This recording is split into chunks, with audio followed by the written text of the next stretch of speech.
Hello বন্ধুরা, welcome back to my channel. আজ আমি একটা খুব সুন্দর চাউমিনের রেসিপি নিয়ে চলে এসেছি। দেখুন চাউমিনটা কত সুন্দর হয়েছে। এর জন্য প্রথমে কড়াই আমি সাদা তেল দিয়ে দিয়েছি। দিয়ে সাদা তেলটা গরম হওয়ার জন্য অপেক্ষা করব। আর আমার চ্যানেলে নতুন হয়ে থাকলে অবশ্যই আমার চ্যানেলটিকে সাবস্ক্রাইব করে রাখবে।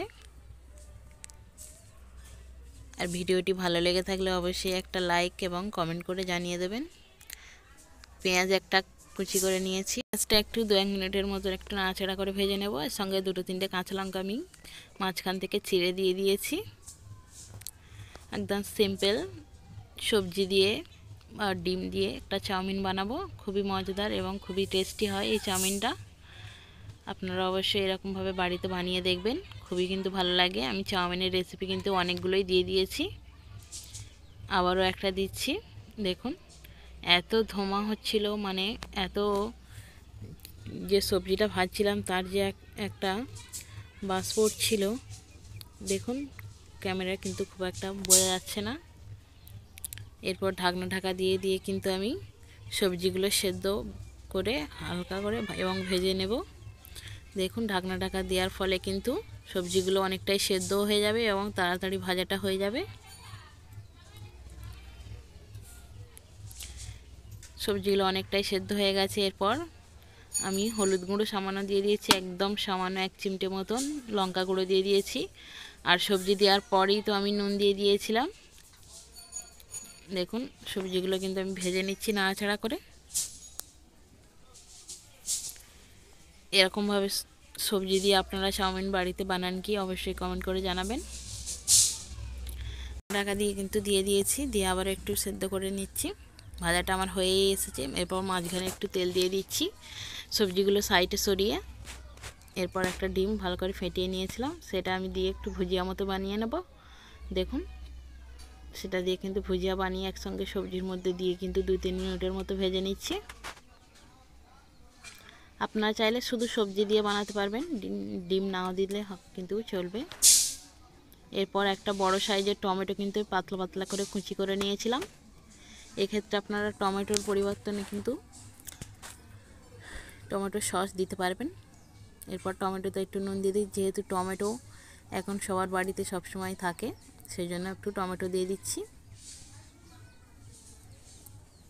টমেটোটা দিয়ে কিন্তু একটু নাড়াচাড়া করে কিন্তু 2 মিনিটের মতো ঢাকনা দিয়ে রাখলে কিন্তু একদম টমেটোটা গলে একদম নরম হয়ে যাবে। এরকমভাবে টমেটো দিয়ে কিন্তু চাউমিনটা বানালে কিন্তু খুবই ভালো লাগে। দেখুন টমেটোটা কিন্তু খুব ভালোভাবে গলে গেছে, একদম টমেটো বোঝা যাচ্ছে না যে টমেটো দিয়েছি। ভাজাটা আমার পুরো হয়ে গেছে। এরপর দেখুন কড়া কিন্তু আমার সবজিগুলো একদম লেগে যাচ্ছিল।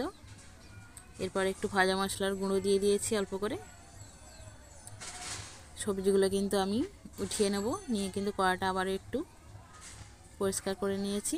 দেখুন নিয়ে সেই কড়ার মধ্যে দিয়ে আবারও 2-3 মিনিটের মতো নাড়াচাড়া করে চাউমিনগুলো সেদ্ধ করে নিয়েছিলাম নুন ও সাদা তেল দিয়ে, সেটা আমি দিয়ে খুব ভালো করে ভেজে নেব। এরকম করে কিন্তু 2-3 মিনিটের মতো আবারও ভেজে নিলে কিন্তু আমার চাউমিনটা একদম রেডি হয়ে যাবে। সন্ধ্যা সকাল বা টিফিনে নিয়ে যাওয়া যাবে কিন্তু এরকম চাউমিন। খুবই ভালো লাগে কিন্তু খেতে এবং ঝটপট তৈরি করা যায়। এবং সবজিও দিয়ে দিয়েছি অনেক রকম, গাজর, বিনস, বাঁধাকপি দিইনি আমি, আগেও বাঁধাকপি, পেঁয়াজকলি অনেক রকম সবজি দিয়েও আমার চাউমিন বানিয়ে দেখিয়েছি আপনাদের। এরপর অল্প করে একটু সয়া সস দিয়ে দিচ্ছি। সয়া সস দিলে কিন্তু চাউমিনের মধ্যে খুব সুন্দর লাগে খেতে।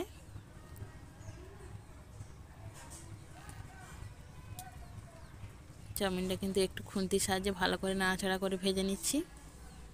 দেখুন চাউমিনটা কিন্তু একদম আমার রেডি হয়ে গেছে।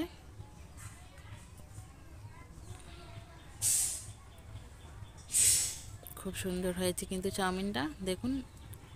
এরপর আমি চুলার আঁচটা বন্ধ করে দেব, দিয়ে একটু নাড়াচাড়া করে আপনাদের দেখিয়ে দিচ্ছি। চাউমিনটা কিন্তু একদম রেডি হয়ে গেছে। দেখুন খুব সুন্দর হয়েছে, একদম খুব লোভনীয় হয়েছে। ভিডিওটি পুরোপুরি দেখার জন্য অনেক ধন্যবাদ।